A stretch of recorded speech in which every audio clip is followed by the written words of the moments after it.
Bom dia a todos, graça e paz do Senhor Jesus seja com todos nós.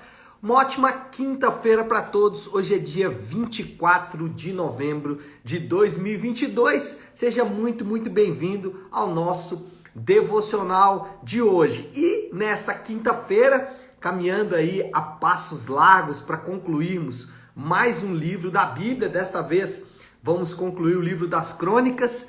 Então, hoje vamos falar dos capítulos 32, 33 e 34, ficando para amanhã o 35 e o 36. Lembrando que na segunda-feira eu vou começar uma sequência de devocionais novos, baseados em um livro chamado As Boas Novas de Grande Alegria, do John Piper.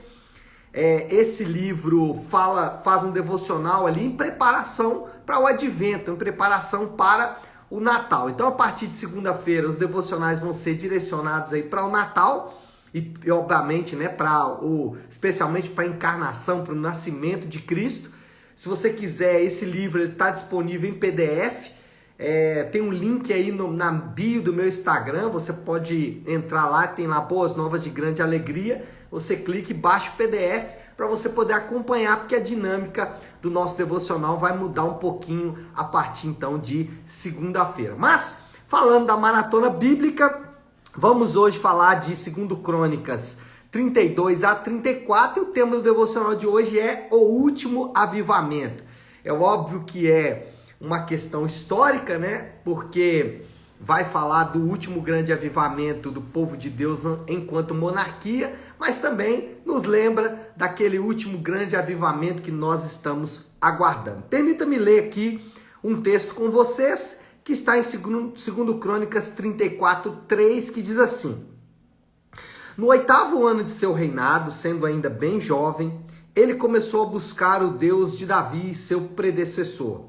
No 12º ano, começou a purificar Judá e Jerusalém dos altares idólatras, dos postes sagrados, das imagens esculpidas e dos ídolos de metal. Quem é esse? Josias. Josias é o último rei responsável por executar reformas em Israel antes do cativeiro babilônico. É conhecido como o último rei reformador. Depois dele houveram outros, mas o último grande reformador foi Josias. E Josias, como eu disse aqui, ele é responsável por diversas reformas. Ele reforma o templo, ele reforma o culto e ele reforma a própria nação, né? As cidades, as fortificações e tudo mais. Então, o que nós vamos ver aqui nos capítulos 34, especialmente o 34, é exatamente isso. O início destas reformas de Josias. Eu foquei em Josias, tinha outros capítulos anteriores, mas eu foquei em Josias exatamente porque a vida de Josias, ela é uma mensagem, ela é um sinal de Deus, ela é um lembrete de Deus para mim e para você. A vida de Josias é uma mensagem de, primeiro, devoção a Deus. Por quê? Porque Josias buscou o Senhor e se humilhou constantemente em sua presença. Josias mostrou grande devoção a Deus, grande busca ao Senhor, sempre muito fiel ao Senhor, muito fiel em sua busca, muito fiel em sua devoção. Você vê a história de Josias, ele sempre em oração, sempre em arrependimento, sempre em busca do Senhor, sempre em busca da presença de Deus, sempre desejando mais de Deus, sempre fazendo, mas principalmente sempre buscando a face, a presença, a glória, a majestade de Deus. Então, a vida de Josias é essa mensagem de devoção a Deus para mim e para você. Agora, quando a gente fala de devoção, existe uma certa confusão e a gente precisa esclarecer isso. Dentro da Bíblia, nós temos pelo menos 3 tipos de devoções. A devoção individual, ou seja, aquela busca pessoal, aquela busca que nós fazemos, né? Nesse momento, por exemplo, aqui, nós estamos numa devoção coletiva, mas antes a gente fez uma devoção pessoal, né? Ou pelo menos deveríamos fazer. A ideia é que incentivar isso. Você lê as escrituras, por conta própria, você mesmo buscar ali alguns entendimentos e aplicações para você, você ter um tempo de oração, de falar com o Senhor do seu dia, agradecer ao Senhor pela noite, pedir que o Senhor abençoe o seu dia. Então, essa é a devoção individual. E Josias, ele tinha essa devoção e nos incentiva também a essa devoção. Mas tem uma devoção que, lamentavelmente, nesses dias se perdeu um pouco, que é a devoção coletiva, que é o momento em que nós estamos reunidos como povo de Deus para juntos buscarmos ao Senhor. Tem um momento de devocional coletivo. Os cultos nas igrejas deveriam ser este momento, né, de busca coletiva e não incentivar uma busca individual. Mas, enfim, a ideia é que os cultos, especialmente os cultos, eles sejam momentos de devoção coletiva. Mas também tem os momentos de devoção global, ou seja, momentos de devoção de todo o povo de Deus. Hoje isso é mais difícil de ser feito, mas ainda assim a gente pode pensar em momentos em que nós estamos juntos como povo de Deus, como reunidos como povo de Deus, para também buscar a face do Senhor, buscar a presença do Senhor. Então nós temos esses 3 momentos de devoção: a devoção individual, a devoção coletiva e a chamada devoção global. Todas elas são importantes e Josias vai nos lembrar dessa dinâmica, dessa necessidade de termos essas devoções, cada uma delas ao seu tempo. Segunda coisa, ou segunda mensagem que a vida de Josias nos transfere, ou nos transmite, aliás, a segunda mensagem que a vida de Josias nos transmite é que atitudes concretas diante da palavra de Deus. A vida de Josias foi uma mensagem de atitudes concretas diante da palavra de Deus. Josias, ele fez diversas reformas incentivado pela palavra de Deus, incentivado pelos mandamentos de Deus, incentivado pela lei de Deus.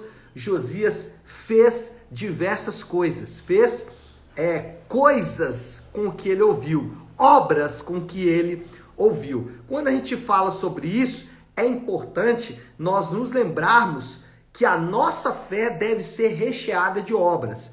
A grande mensagem da reforma, dos reformadores, do século XVI, foi salvação pela fé somente. E isso é muito importante para os crentes. Por quê? Porque nós aprendemos que, independente das nossas obras, nós somos salvos.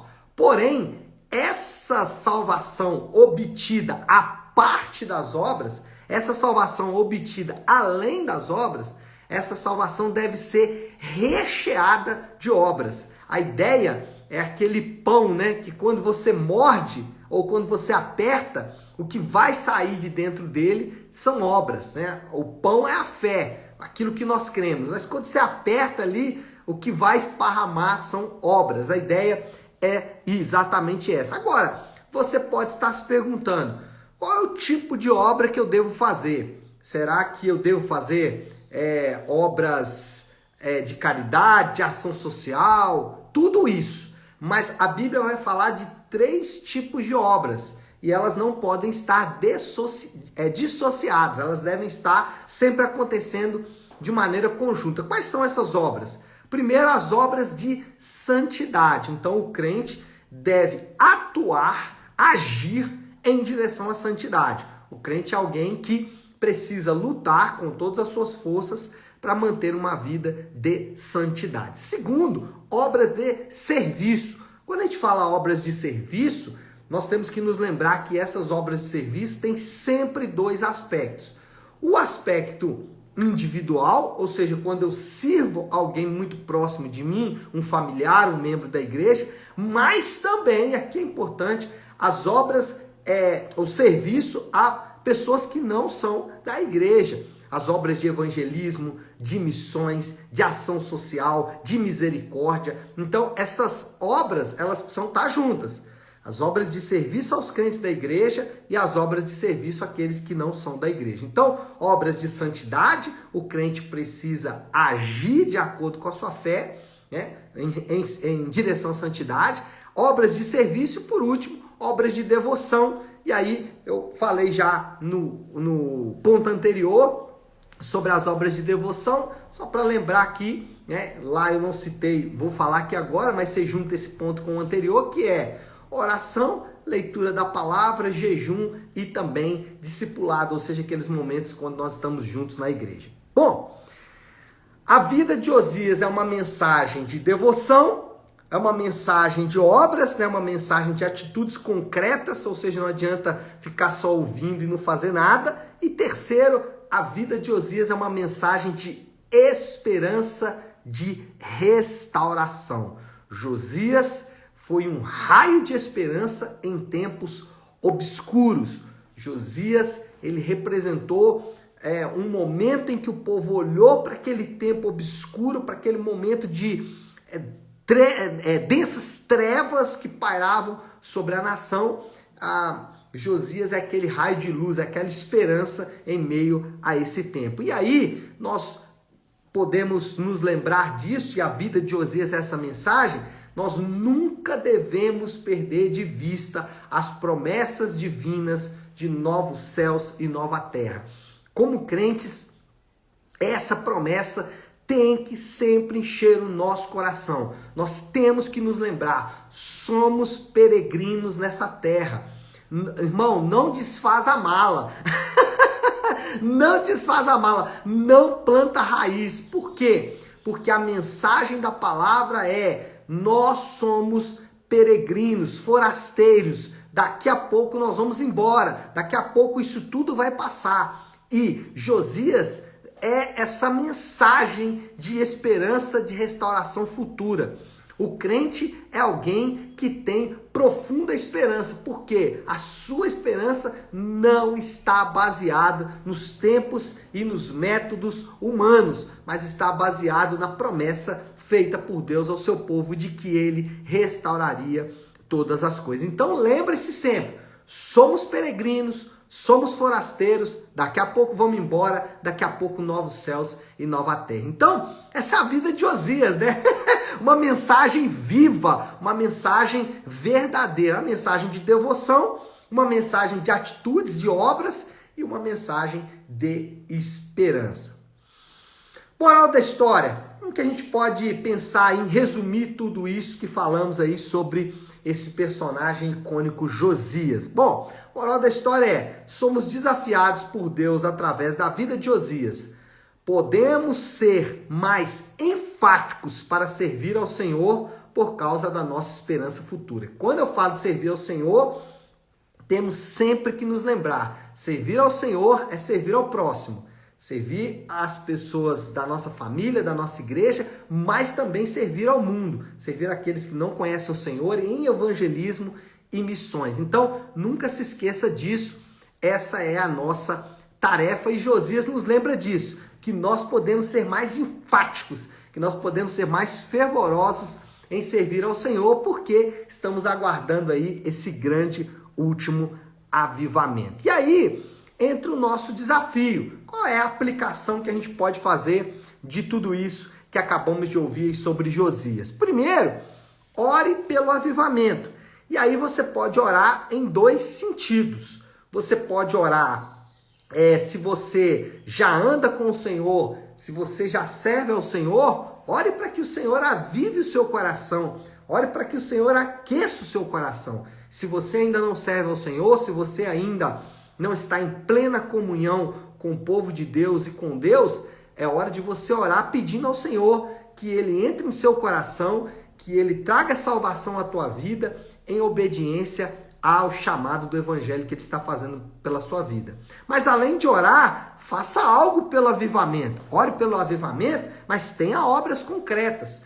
Obras de santidade, obras de devoção e obras também de serviço. Lembrando aquilo que a gente já falou. Então, faça algo. Se você orou agora crendo em Jesus, você vai ter que fazer algo. O cristão, ele representa o cristianismo pelas suas obras. Então, não adianta falar que é cristão e não ter obras de santidade, de serviço e de devoção. Lembre que serviço é servir aos outros e servir ao mundo. Obras de santidade é você deixar o pecado para trás, e obras de devoção, oração, palavra e assim por diante. E, por último, então, ore pelo avivamento, faça algo pelo avivamento, olhando para o futuro, olhando para a promessa de Deus, sempre com os olhos fitos no autor e consumador da nossa fé, sempre com os olhos fixos, contemplando o Rei da Glória, sempre com os olhos fixos, com a promessa do Senhor nos nossos ouvidos, de que novos céus e nova terra é uma realidade que Ele prometeu para o seu povo. Então, é isso. A vida de Osias é esse pequenino lembrete e nós podemos fazer algo. Orar, agir, sempre olhando para o futuro. Tá certo, meu povo? Então é isso. Acho que a gente já pode orar e eu quero te convidar, se você puder, pare aí um instante aquilo que você está fazendo e vamos juntos buscar a Deus em oração. Querido Deus, Pai de amor e graça, Senhor, é diante de Ti que nós nos colocamos agora. Primeiro, Pai, nos arrependendo porque muitas vezes nós nos esquecemos daquilo que nós como cristãos representamos. E a Tua palavra sempre nos lembra. Através da vida de Osias, nós somos lembrados daquilo, Senhor Deus, que é maravilhoso, do que o Senhor fez por nós e daquilo que nós, em resposta ao Teu grande amor, podemos fazer. Que o Senhor possa nos ajudar nesse dia e em todo o tempo a responder de forma sincera e honesta ao chamado do Senhor. Assim nós oramos e o fazemos em nome de Jesus. Amém. Amém, meu povo? Bom, então é isso. Nós vamos ficando por aqui. Que Deus te abençoe. Uma ótima, uma excelente quinta-feira. Fiquem com Deus.